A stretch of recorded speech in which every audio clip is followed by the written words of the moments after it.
Kami dari kelompok 2 ingin menjelaskan tentang materi manajemen sumber daya manusia.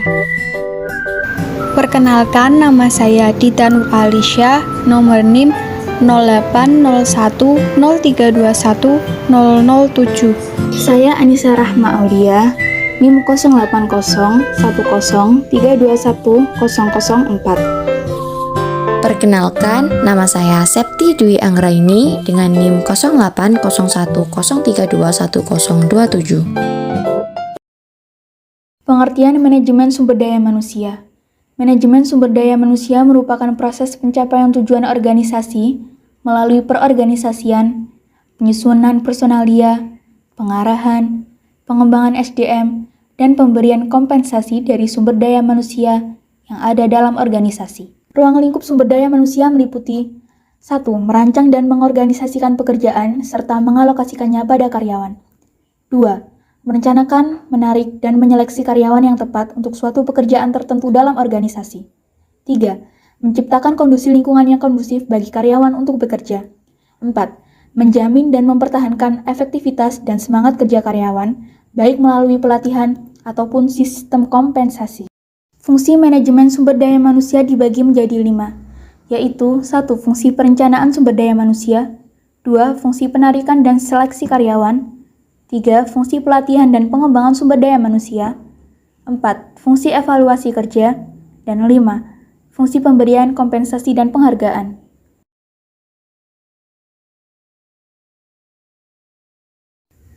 Yang pertama yaitu fungsi perencanaan sumber daya manusia. Perencanaan sumber daya manusia merupakan proses menentukan kebutuhan sumber daya manusia organisasi dan menjamin organisasi memiliki jumlah dan kualitas karyawan yang sesuai. Agar perencanaan berjalan dengan baik, maka dibutuhkan proses perencanaan yang melibatkan pertimbangan internal dan eksternal. Ruang lingkup dari manajemen sumber daya manusia meliputi 1. Merancang dan mengorganisasikan pekerjaan serta mengalokasikannya pada karyawan. 2. Merencanakan, menarik, dan menyeleksi karyawan yang tepat untuk suatu pekerjaan tertentu dalam organisasi. 3. Menciptakan kondisi lingkungan yang kondusif bagi karyawan untuk bekerja. Fungsi yang kedua yaitu fungsi penarikan dan seleksi karyawan. Penarikan merupakan proses pencarian dan memikat calon tenaga kerja yang mampu melamar sebagai calon pelamar dengan kualifikasi yang terbaik bagi perusahaan. Sedangkan seleksi merupakan proses sumber daya manusia yang dimulai dari penyaringan awal dan diakhiri dengan keputusan tentang orang yang akan diterima untuk suatu pekerjaan tertentu. Fungsi yang ketiga yaitu fungsi pelatihan dan pengembangan sumber daya manusia. Pelatihan sumber daya manusia merupakan suatu aktivitas untuk mendidik karyawan dalam melaksanakan suatu pekerjaan. Metode pelatihan dapat dikategorikan dalam 2 kategori utama, yaitu 1. Metode praktis atau on-the-job training, contohnya seperti rotasi jabatan, magang, dan penugasan sementara.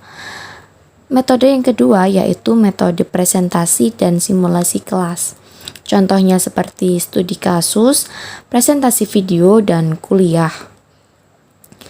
Pengembangan sumber daya manusia merupakan aktivitas untuk mempersiapkan karyawan dalam melaksanakan tanggung jawab pekerjaan dengan meningkatkan skill yang sesuai dengan yang dibutuhkan di masa yang akan datang.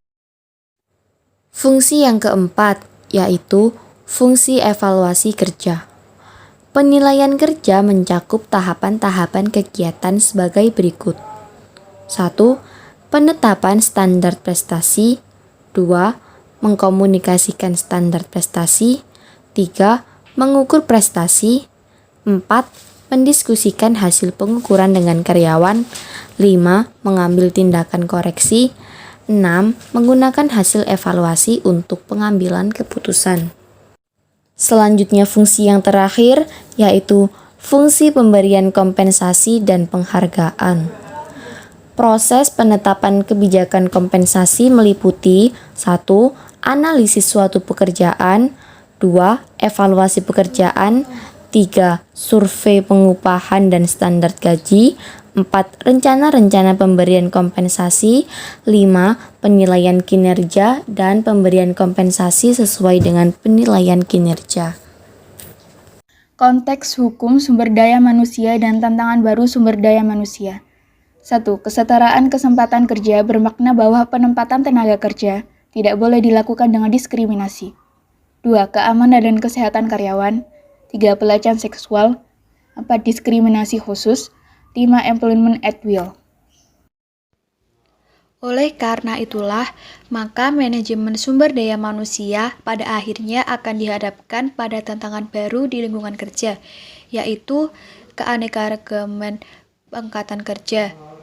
Disinilah artinya organisasi tidak hanya mengelola sumber daya manusia yang beranggotakan orang-orang dari wilayah atau negara lokasi organisasi, tetapi mengelola sumber daya manusia dengan berbagai latar belakang negara atau budaya. Selanjutnya adalah pengelolaan knowledge worker, yaitu karyawan yang berharga karena pengetahuan yang dimilikinya. Yang ketiga adalah contingent worker, yaitu karyawan yang dipekerjakan tidak secara purna waktu untuk menambah tenaga kerja permanen suatu organisasi. Bab selanjutnya adalah tentang serikat buruh dan collective bargaining. Pengertian serikat buruh merujuk pada kelompok individu yang bekerja sama untuk mencapai tujuan tertentu yang terkait dengan pekerjaan. Jika serikat buruh sudah diakui secara resmi keberadaannya, maka ia akan berperan sebagai agen tawar-menawar resmi bagi pekerja yang diwakilinya. Proses tawar-menawar ini disebut dengan collective bargaining, yaitu proses di mana pekerja atau karyawan dan manajemen perusahaan menegosiasikan kondisi kerja yang dihadapi. Berikut adalah taktik yang dapat digunakan oleh serikat pekerja, yakni yang pertama adalah pemogokan atau strike, yakni aksi pekerja untuk sementara keluar dari tempat kerja dan menolak untuk bekerja. Yang kedua adalah picketing atau aksi pekerja yang berbaris di depan pintu masuk pabrik sambil mempublikasikan alasan pemogokan. Yang ketiga adalah boycott, yakni aksi pekerja yang menolak membeli produk yang dihasilkan perusahaan. Yang keempat adalah slowdown, yakni aksi pekerja yang tetap menjalankan pekerjaannya tetapi dengan kecepatan lebih lambat dari normal. Selanjutnya adalah taktik yang biasa digunakan oleh pihak manajemen, yakni yang pertama lockout, atau para pekerja ditolak masuk ke lokasi kerja.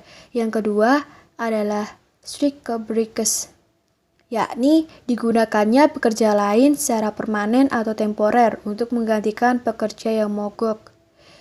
Dari contoh taktik serikat pekerja dan pihak manajemen, ada cara lain yang biasa digunakan dalam rangka akomodasi dengan bantuan pihak ketiga, yaitu yang pertama adalah mediasi, yakni metode penyelisihan tenaga kerja di mana keputusan pihak ketiga yang netral atau tidak bersifat mengikat. Yang kedua adalah arbitrasi, yakni metode penyelisihan tenaga kerja di mana keputusan pihak ketiga yang netral, bersifat mengikat dan wajib dipatuhi manajemen maupun pekerja. Sekian dari kami kelompok 2. Apabila ada kekurangan, mohon maaf yang sebesar-besarnya. Akhirul kalam, wassalamualaikum warahmatullahi wabarakatuh.